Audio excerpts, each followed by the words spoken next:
guddiga ay iska doorteen garabkii dhawaan iska casilay xisbiga mucaaridka ee wadani uu hogaaminayay gudoomiyihii hore ee gobolka Maroodijeex ee xisbiga wadani Xamse Ciise ayaa saaka u ambabaxay gobolka Hawd iyo deegaanada hoos yimaada guddidana warbaahinta kula hadashay duleedka koonfureed ee magaalada Hargeysa ayaa sheegay in ujeedka safarkoogan yahay inay kulana la soo qaataan bulshada ay ka soo jeedaan ee ku dhaqan deegaanadaasi iyagoo arrimahani ka waramayana waxa ay yiraahdeen garabkii ka soo baxay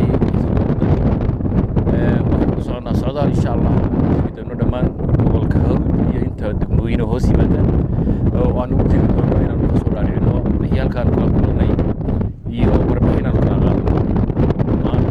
dadweynaha iyo shacabka ku dhaqan gobolka Hawd runtii maanta waxaan halkan u socnaa annagoo garabkii xisbiga wadani ka soo baxay inaanu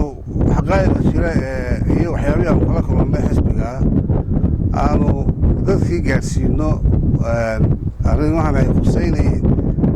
oo aan u aragno runtii inuu lafjab weyn yani u geystay lafjab weyn yani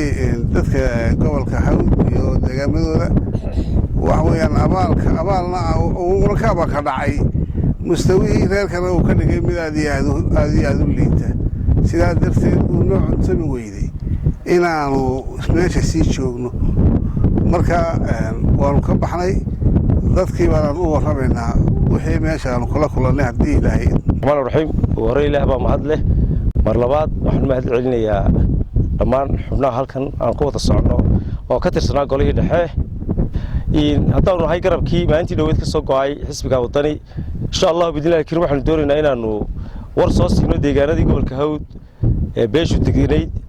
warkaas oo ah wixii halkaan nagala kulmay isla markaana aan wacyigelin badan ka soo sameyn doono anagoo ah dhammaan muxuu ahaa guddidii maalintii dhaweyd aan sameynay ahaa garabkan anaanu gudoomiyaha ka ahaa marka insha Allah bidilaahi kirim wixii hore ka soo baxana dib baynu ka wada socon doonaa dhamaantiin aad iyo aad u mahadsantihiin